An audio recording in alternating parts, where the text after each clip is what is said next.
네, 지난 시간에 봤던 거 213페이지에 Holiday 7 Functions 여기에서는 사실 출제하기가 쉽지가 않습니다. 근데 여러분들이 기억하셔야 될 것은 Regulatory랑 Heuristic 두 가지를 일단 좀 기억했었으면 합니다.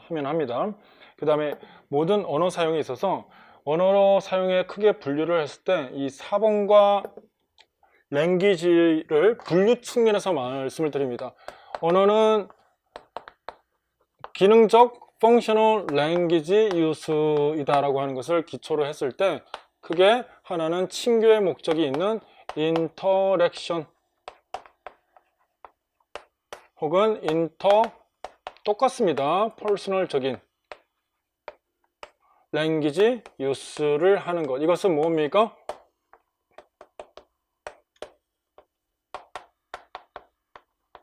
사회적인 관계, social relationship을 하는 것이고, 이런 것은 결국 나라는 사람이 어떤 사람인지에 대한 self-esteem을 형성하는 데 기초하는 것이기 때문에 faith communion에 참여하는 것이다. 이렇게 지난 시간 여기 나와 있었죠. faith communion.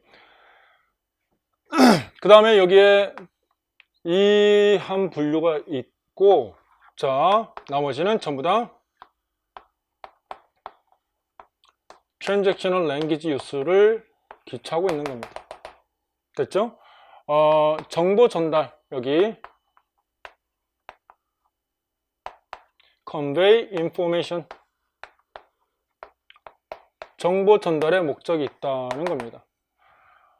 뭐 계약 관계, 뭐 전화, 뭐 어떤 뭐 집에 인터넷 설치하기 위해서 대화하는 것, 이거랑 전혀 상관이 없죠? 전부 다 이런 겁니다. 모의고사 때 여러분들이 저한테 질문하는 거 전부 다 묻고, 이제 묻는 것은 heuristic function. 여러분이 저한테 묻는 것은 heuristic function. 제가 대답을 하는 것은 transactional적인 정보에 기초를 하고 있는 겁니다. 여기까지 하겠습니다. 자, 근데 뭐 출제되기가 그렇게 쉽지는 않으나 알고는 계셔야 된다는 겁니다. 이거의 상위 개념인 언어 사용이 기능적이라는 겁니다. 여기에서 이제 티칭으로 넘어갔을 때 이거 조심해야 됩니다.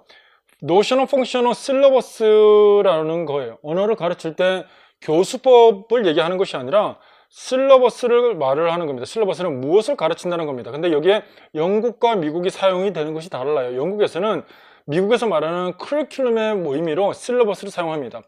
Mainly United Kingdom to refer to commonly known as curriculum in the United States. 미국에서 교육 과정을 말하는 것을 영국에서는 실러버스라고 표현합니다. 근데 여기서 실러버스는 교수 용어입니다.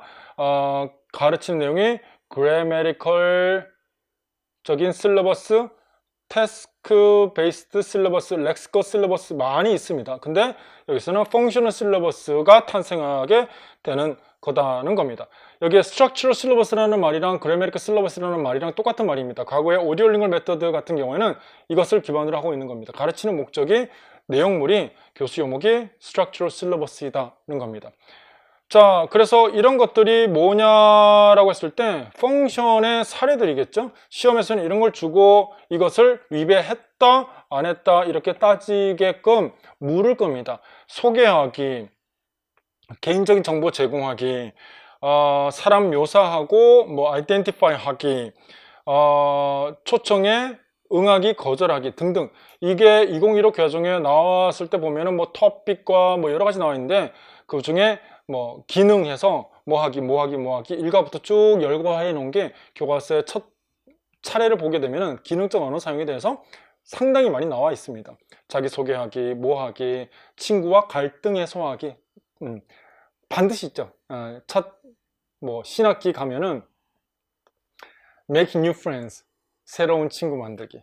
조금만 지나 상과 가면은 갈등 해소하기, 이제 뭐 왕따 나오고 뭐 일진들이 뭐 이러면 이제 갈등 해소하기, 뭐 그 다음에 또 문화 소개하기, 뭐 한국 문화 소개하기 뭐 등등이 쭉 나오는 이유가 전부 다 기능적 언어 사용에 기반을 하고 있다라고 하는 것의 반영입니다.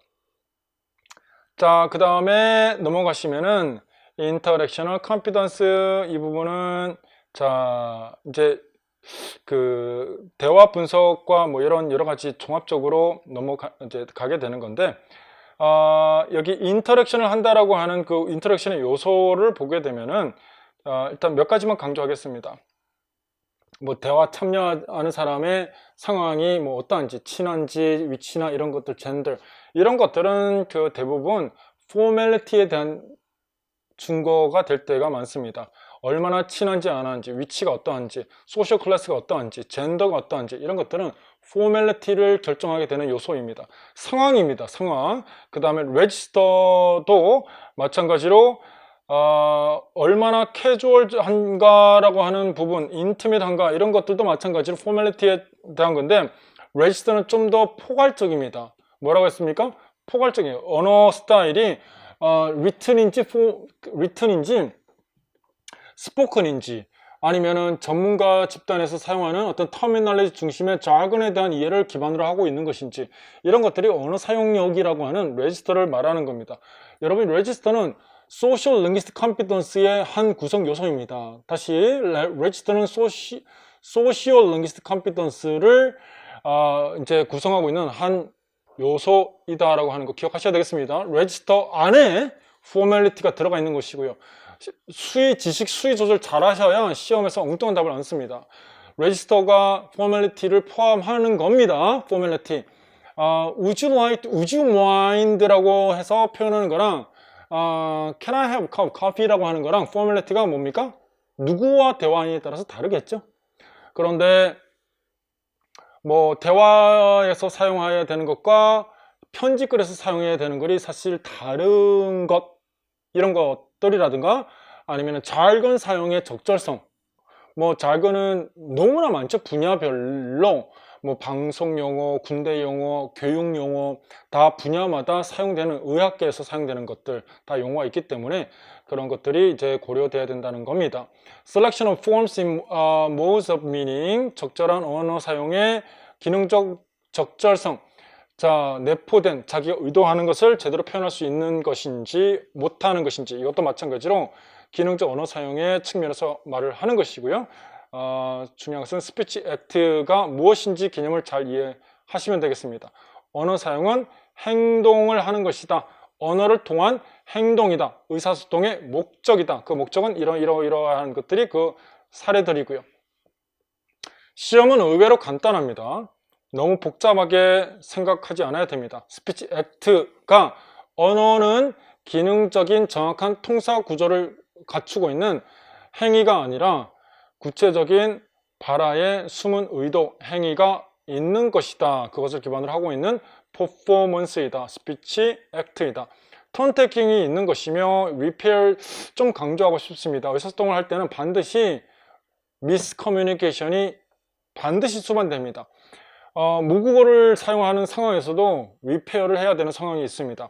그래서 그 리페어 하는 상황은 자신의 의미를 클래리파이 한다든가 아니면은 다시 말을 해달라고 하는 명확성에 대한 요청을 한다든가 뭐 이런 것들을 통하여서 대화, 인터랙션, 커뮤니케이션을 리페어 한다라는 말입니다. boundaries 뭐 이거는 뭐 언제 시작하고 언제 끝내고 이런 것들에 대한 것을 이제 대화의 규칙 안에서 설명을 한 겁니다.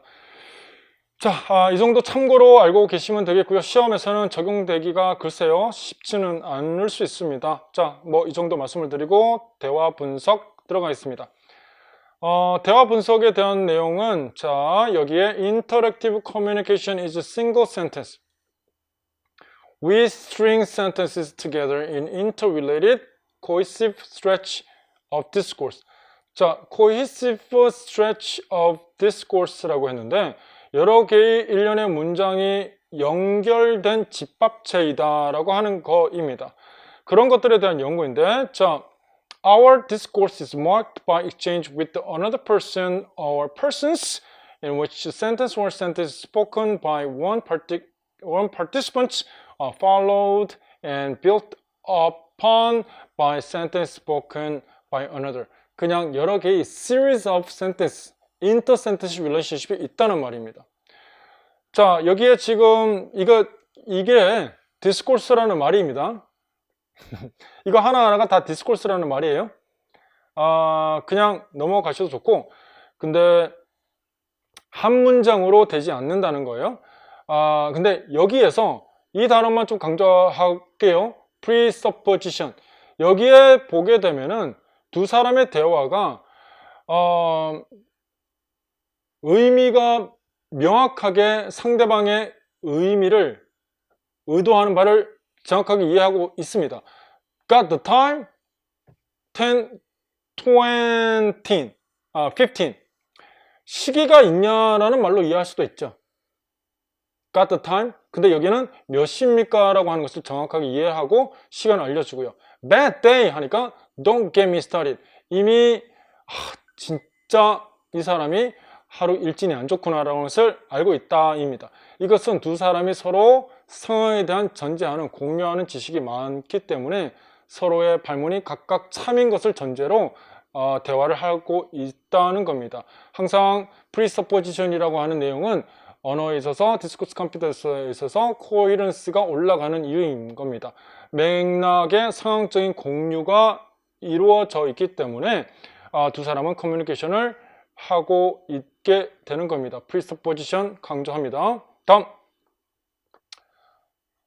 conversation analysis 넘어갑니다. conversation analysis는 두 사람의 cooperative venture인데 여기에 나오는 내용들은 여러 가지 조건들입니다.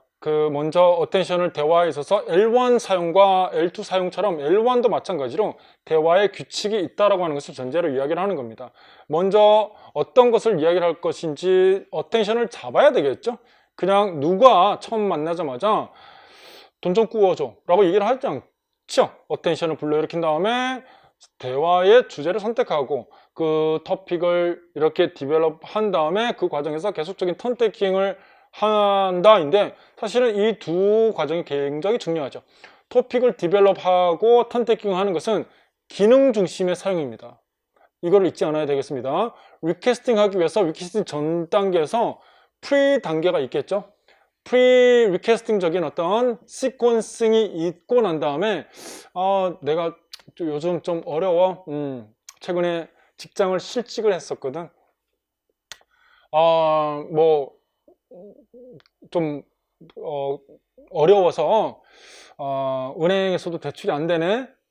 결국 그 다음 기능이 나오는 것이죠. 그런 토픽의 턴 테이킹의 과정이 전부 다 기능 중심의 언어 사용인데 대화의 규칙이 이렇게 프레임이 있다는 겁니다. 이것은 모국어나 외국어나 똑같이 같은 규모이라는 겁니다.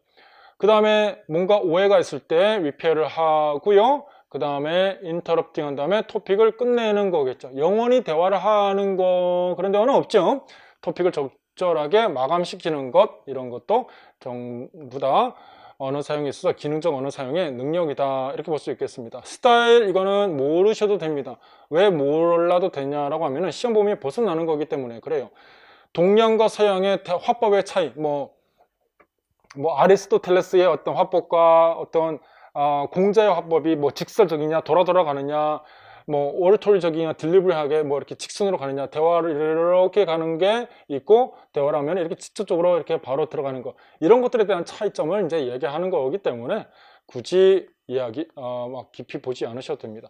레지스터 범위 그룹의 solidarity 이것은 그들이 사용하는 전문 용어가 있습니다. 그 용어를 사용을 할 때 결속력이 올라가겠죠. 그래서 어떤 발음의 어떤 그 특징이라든가 단어라든가 이런 것들을 이제 직업에 관한 겁니다. 직업. 그래서 제가 jargon이라고 말씀드린 겁니다. Social Economy Group. 변호사들만 사용하는 용어가 있어요. 변호사 집단에 가면은 우리는 이제 못 알아들을 가능성이 많죠. 근데 그들은 그들의 언어를 사용하기 때문에 그들의 결속력이 굉장히 좋아지죠. 그것은 언어 사용력이라고 하는 것을 그들이 잘 사용하고 있기 때문에. 근데 우리가 L2 사용자로 그 집단에 들어가게 되면은 대화 참여가 잘 안 됩니다. 왜냐하면 레지스터가 없기 때문에. 다시 레지스터는 Social Linguistic Competence에서 나오는 하나의 요소입니다. 다시 레지스터에 포함되는 거, 스포큰, 리튼의 차이점, 그 다음에 jargon의 사용, jargon, 그 다음에 formality에 대한 정확한 이해, 이 세 가지를 크게 포함하면 되어 있습니다. 리튼과 스포큰의 차이점 뭐 너무나 많잖아요. 네. Hello, how are you 해야 되는데 Dear John 이렇게 할 수 없는 겁니다. 전화할 때. 자, 여기는 방언도 포함됩니다. dialect. 이 정도 보시면 되겠고요. 자, 맨 마지막에 오늘은 프로그래매틱에서 두 가지 남아 있는데, 프로그래매틱에 가면은 이거를 구분하느냐 마느냐입니다. 언어 사용에 있어서 기능적 언어 사용력의 활용론에서 소시오 프로그래매틱이냐 프로그마 링귀스틱이냐라고 하는 것은 기능적 언어 사용에 있어서 적절성이 떨어지는 언어 사용입니다. 소시오 프로그래매틱은 Interface between programmatics and social organization이라고 했는데, 여기에는 meaning의 deviation을 말하는 겁니다. meaning의 deviation. 여기에 프로그램 linguistic이라고 하는 것은 언어 폼의 deviation을 얘기하는 겁니다. 알겠죠? 기능적 언어 사용에 기초하여서 meaning에서 deviation이 일어나느냐, 언어 형태의 deviation이 일어나느냐, 여기 얘가 둘이 딱 가장 좋습니다. 이것은 이 밑에 있는 사람이 non-native L2 NNS입니다. non-native 스피커고 위에는 native 스피커인데, what an unusual necklace라고 원어민이 이야기하면은 원래 정상은 어떠해야 되죠? Oh, thank you. It's something that my brother-in-law gave me. I didn't expect it, but I really love it. So I kind of like it. 이렇게 뭔가 그것에 대해서 한참 잘 얘기하는데, 가지세요 라고 한 것은 기능적 측면에서 내포하는 의미가 칭찬이라고 하는 컴플리멘트라고 하는 펑션임을 이해를 못한 결과이다 입니다. 그게 뭐라고요? 소시오 프로그래매틱인 겁니다. 미닝의 디비에이션이 일어난 거예요. 반응을 못한 겁니다. 원래 반응은 뭐라고 말씀을 드렸습니까? 칭찬이라고 하는 걸 자각했을 때 so thank you so much. It's something that I've been wearing for a long time, but I didn't notice it. Well, I'm glad you like it. 뭐 이 정도로 이렇게 얘기를 하면은 그 둘은 원어민들끼리 기능적 사용에 있어서 compliment라고 하는 것을 이해했기 때문에 compliment적으로 정확하게 받아들였다. Would you like to read? 너는 읽고 싶으냐가 아니죠. Would you like to read? Would you like to read라고 하는 것은 그냥 여기 원어민이 교사이죠. 교사. 그러니까 읽어라는 얘기예요. Would you like to read? 여기 좀 읽어달라는 얘기입니다. 그러니까 I would not. 이 문제가 뭐죠? 여기 프로그램 랭귀스트적인 것에 디비에이션이라고 했죠. 제가 말씀을 드렸죠. would죠. would. I would not은 나 읽고 싶은 의향이 없다라는 잘못된 메시지를 주죠. 원어민들에게. I would not이라고 한 것. 그러니까 여기에서는 읽고 싶냐라고는 의중을 물은 게 아니죠. 요청을 한 것이죠. 너는 읽고 싶니라고 물은 것이 아닙니다. 그런데 여기서 대답해서 이렇게 한 것은 언어 표현에 있어서 잘못된 기능적 표현을 한 겁니다. 됐죠? 기출에서 똑같이 나왔던 것도 여기에도 지금 대답을 하는데 기능적인 표현을 할 때는 I'm afraid I can't 뭐 이 정도는 뭐 괜찮겠어. 근데 I would not이니까 감정이 들어간 것처럼 느껴지는 거죠. 편지 그 전화를 뭐 시내 전화냐 시외 전화냐 이것도 뭐 long distance이냐 아니면은 city, inside city 뭐 전화냐 이렇게 물을 수 있는 건데, 이것도 어색하다. 핸드폰 시대에 시내 전화, 시외 전화 하니까 옛날 그 테크놀로지인데 그거를 해야 되는데 where do you wanna call? Who do you wanna call? 이렇게 이야기해 버리면은 여기에 해당되는 겁니다. 왜 내가 전화 어디에 걸고 말건 무슨 상관이야? 이렇게 생각이 될 수 있는 잘못된 의미를 그 언어 형태에서 드러내고 있는 것이죠. 표현을 잘못한 겁니다. 이거 너무 많습니다. 우리가 오류를 범하는 대부분의 그 언어 사용에 잘못된 언어 사용은 이 부분이 굉장히 많습니다. 프로그램 링귀스틱이 굉장히 많은데 여러분들은 이 둘 다 기능적, 프로그래매틱적인 언어 사용에 있어서 일로쿠셔널 컴피턴스가 없기 때문에 실수하는 것들입니다. 그리고 전에 말씀드렸던 대로 일로쿠셔널 컴피턴스가 없는 것은 기인이 무엇 때문에 그러하다라고 볼 수 있다고 말씀드렸습니까? 커뮤니케이티브 컴피턴스에서 소시오 링귀스틱 컴피턴스가 부재하기 때문에 그러하다라고 말씀을 드렸습니다.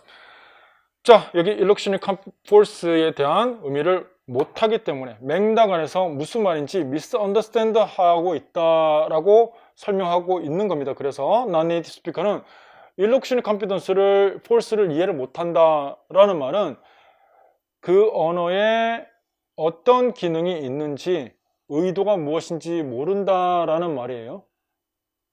이 말과 그 non-native 스피커는 언어를 퍼폼 하는데 스피치 액트를 제대로 사용을 못하고 있다는 말과 똑같은 말입니다. 됐죠? 그 다음 넘어가겠습니다. address, apologizing, comment, gratitude, cooperation 이 등등은 그냥 건너뛰겠습니다. 넘어가도 됩니다.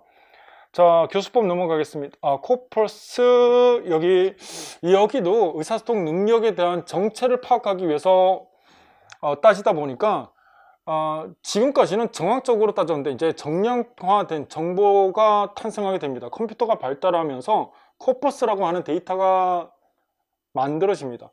그래서 코퍼스를 바탕으로 코퍼스 어널리시스라고 하는 것을 하게 되는데 언어의 원어민들이 쓰는 임피리컬적인, 그러니까 이제 막연한 가설이 아니라 구체적인 데이터가 있는 것이죠. 임피리컬적인 데이터를 기반으로 추측이 아니라 실제로 컴퓨터로 해봤더니 이렇게 패턴이 있는 겁니다. Naturally occurring language, 원어민들이 쓰는 언어적인 표현의 덩어리들, 청크들, 이것을 우리는 흔히 콜로케이션이라고 합니다.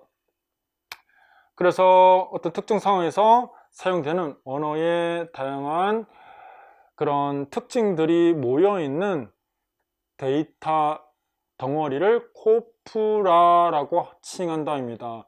알고 계셔야 됩니다. 코프라는 컴퓨터에 저장되어 있는 written, spoken language, 실사용의 데이터입니다. 자, 그래서 그 장점 잠깐 보도록 하겠습니다. 어떤 어마어마한 단어의 실사용을 기반으로 하고 있는 거기 때문에 as it is actually used, 이 말은 실제로 언어 사용이 어떤지를 분석할 수 있다라고 하는 말은 authenticity를 알 수 있다는 겁니다. 알겠죠? authentic language에 대한 사용의 노출이 가능하게 해주는 것이 뭐라고요? corpora 데이터 때문에 가능해진다라고 하는 것이고, figure라고 하는 단어가 몇 번이나 나오는지, 그래서 사전에 보면은 2000, 3000 이렇게 나와 있죠? 3000이라고 하면은 굉장히 자주 반복되는 일상에서 사용되는 단어이기 때문에 쉬운 단어라고 볼 수 있죠. 그래서 단어의 frequency를 알 수 있습니다. co-occurrence, figure 하면은 out 나오고, provide 하면은 with 나오고, aim 하면은 at 나오고, 이런 것들이 함께 오는 단어들, 이 co-occurrence는 뭡니까? collocations에 대한 정보를 알 수 있다. 있죠? 그래서 collocation까지 해서 코퍼스의 장점은 collocation에 대한 정보, 단어의 frequency, 그리고 authenticity에 대한 정보를 알게 해준다 입니다. 자, 이제 non-verbal적인 커뮤니케이션 보시면은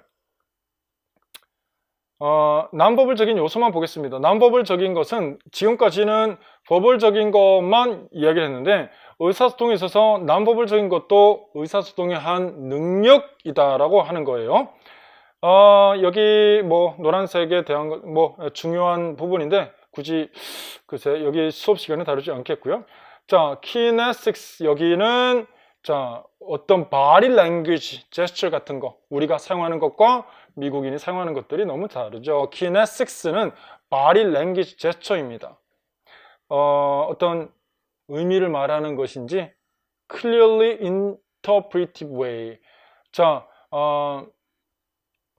사람 그 문화권에서 사용되는 body language가 어떠한 것인지 조심스러운 것들이 뭐 너무나 많죠. 그래서 뭐 이렇게 하면은 이건 돈을 얘기하는 것이고, 뭐 우리나라는 이건 말이 하는 것 같은데 이게 뭐 다른 나라에서는 다른 의미로 좀 해석이 될 때도 있죠. 자, 그런 거. 그 다음에 eye contact. 지금 뭐 하고 있습니까? non-verbal적인 커뮤니케이션입니다. 그 다음에 facial expression 마찬가지고요. 여기 용어 하나만 지금 알아두시기 바랍니다. eye contact을 말하는 겁니다. 아시겠죠? eye contact을 이렇게 이야기하는 겁니다. eye contact을 잘 못한다라고 하는 것은 communicative competence가 부족하다라고 하는 것을 이야기하는 겁니다. 그리고 중요한 것은 proxemics, 이것은 사람과 사람 간의 거리말을 얘기하는 것이 아닙니다.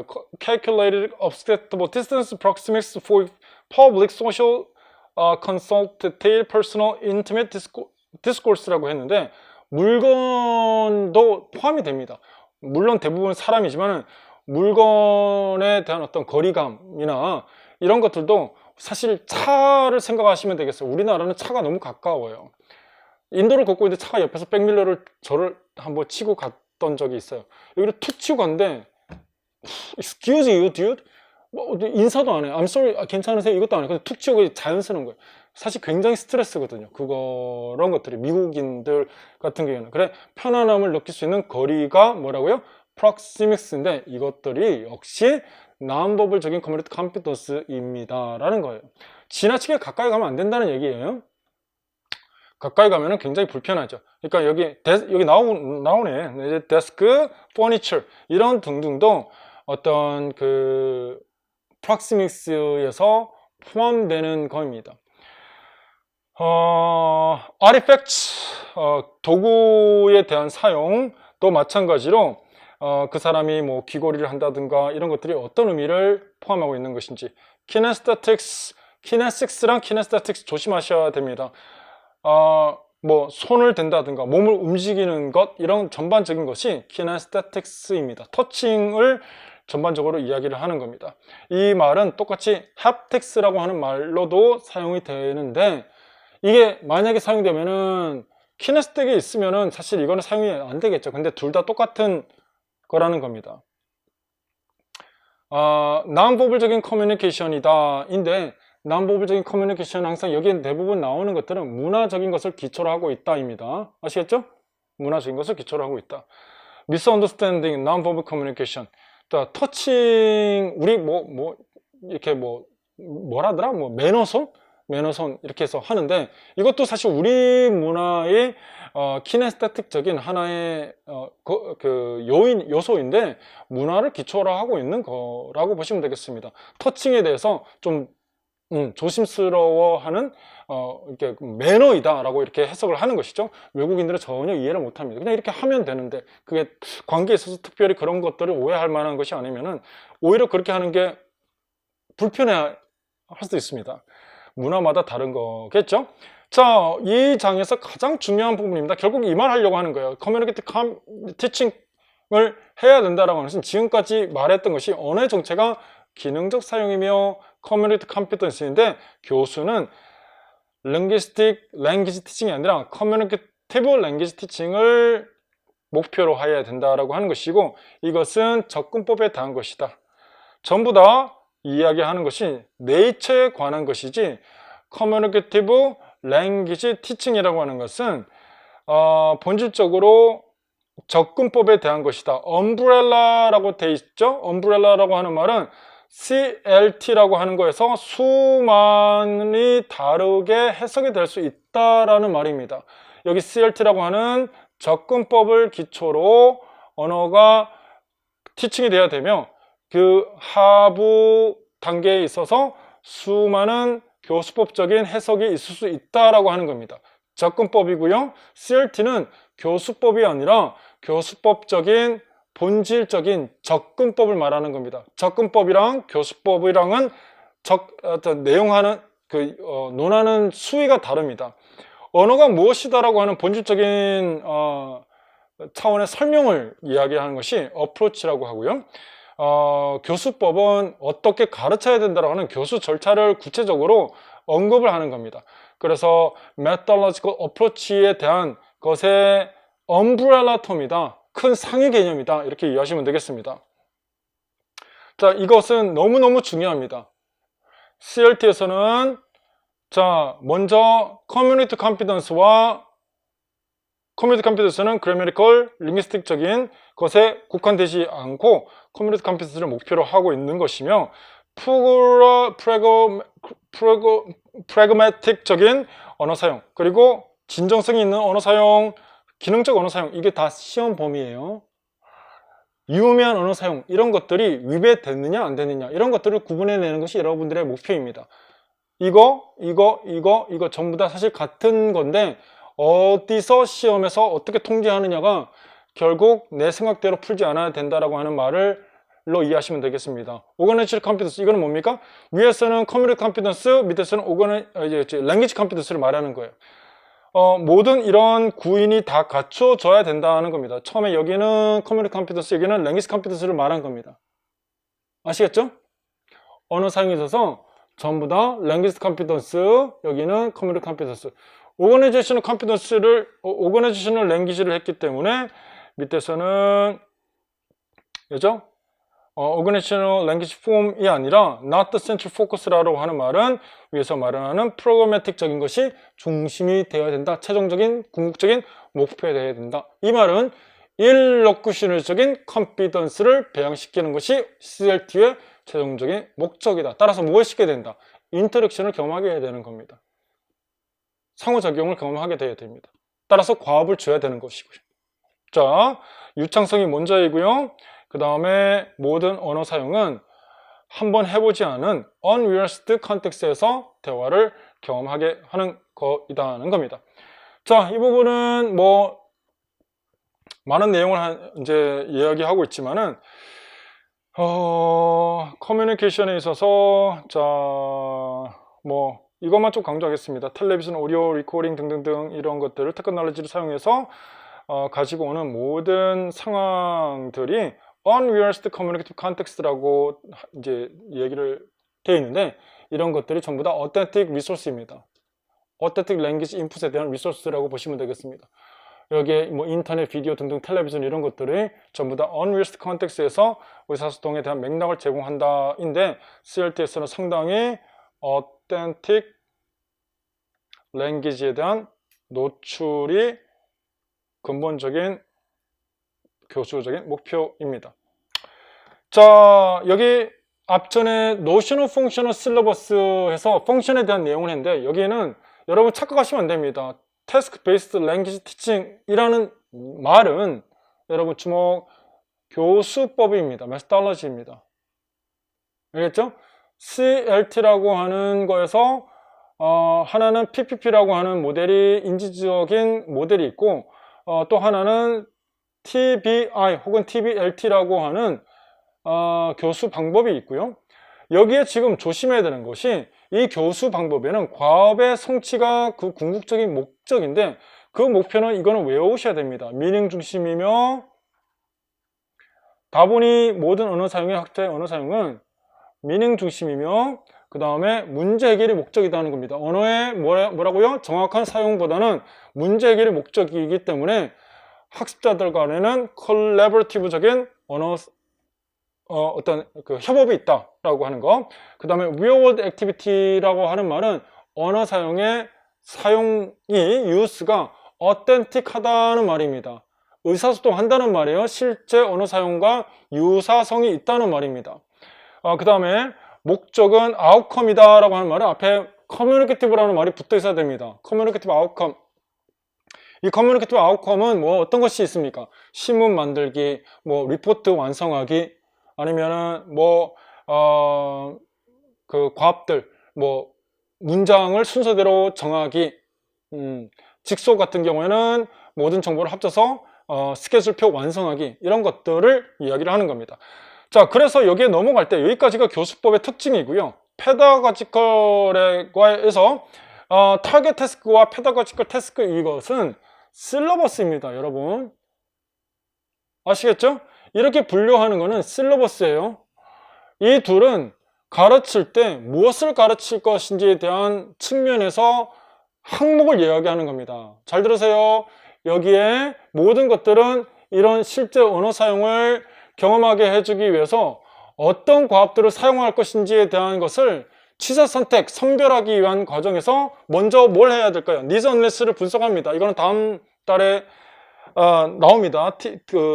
티칭 바이 프린시플에서 이제 언급이 되는데, 모든 언어 사용이 실제 여기 되어 있죠? Relationship to Real World Activity, 실제 일상에서 사람들이 사용하는 언어 사용과 비슷한 언어 사용의 목적을 기반으로 하고 있는 것이기 때문에 목표 과업을 먼저 선택을 한 다음에 교육학적으로 아이들이 언어 형태에 대한 연습을 할 수 있도록 목표 과업에서 세부적인 교육학적인 과업을 나오게 됩니다.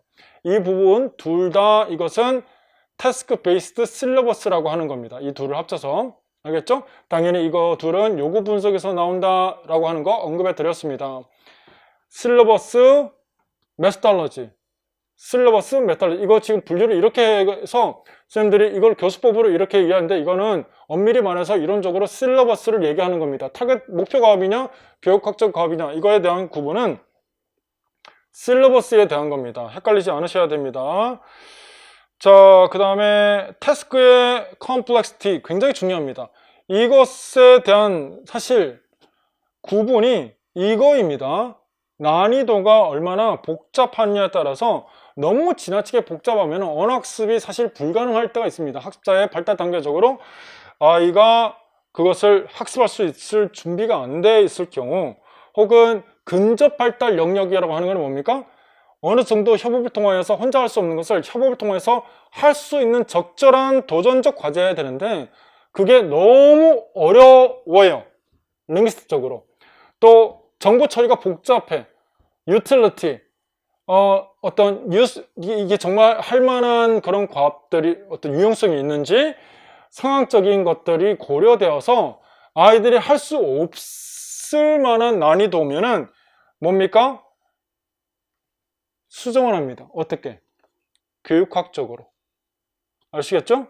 적절하게 학습을 할 수 있을 정도로 과업의 난이도를 수정을 한다. 됐습니까? 이 과업의 난이도를 수정한다라고 하는 것은 근본적으로 집중 근접 발달 영역이라고 하는 것을 이론적 토대 안에서 아이들이 상호작용을 하였을 때 해결할 수 있는 과업의 난이도의 어저스먼트, 태스크 어저스먼트의 형태인데, 어떤 과업은 너무나 많은 기능과 많은 언어 지식과 많은 배경 지식이 요구되기 때문에 불가능하죠. 뭐 정치에 대한 난상 토론을 하는 것이 뭐 국회 모의회의를 한번 해보자.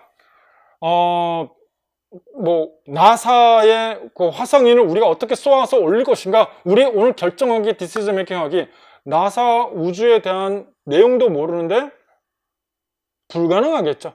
그런 것들은 과업의 난이도를 떨어뜨려서 상호작용이 일어나게끔 아이들에게 도와줄 수 있도록 해줘야 된다는 겁니다. 그래서 그 과정에서는 항상 의미협상이 활발하게 일어나서 언어학습에 유익함이 있게 해주는 것이, 이런 과정이 있기 때문에 과업 기반 수업이 굉장히 CLT 측면에서 유익한 수업이다. 방금 말씀드렸던 타겟과 페다고지컬 태스크에 대해서는 과업의 난이도 측면에서 사실은 분류를 하는 것이고요. 교수 요목이라고 하는 영역입니다. 이렇게 말씀드렸습니다. 기출 분석할 때 탁 튀어나오면은 제가 이렇게 설명하면 저게 저거구나 라고 이해하시면 되겠습니다. 8장 오늘 여기까지 하겠습니다. 수고하셨습니다.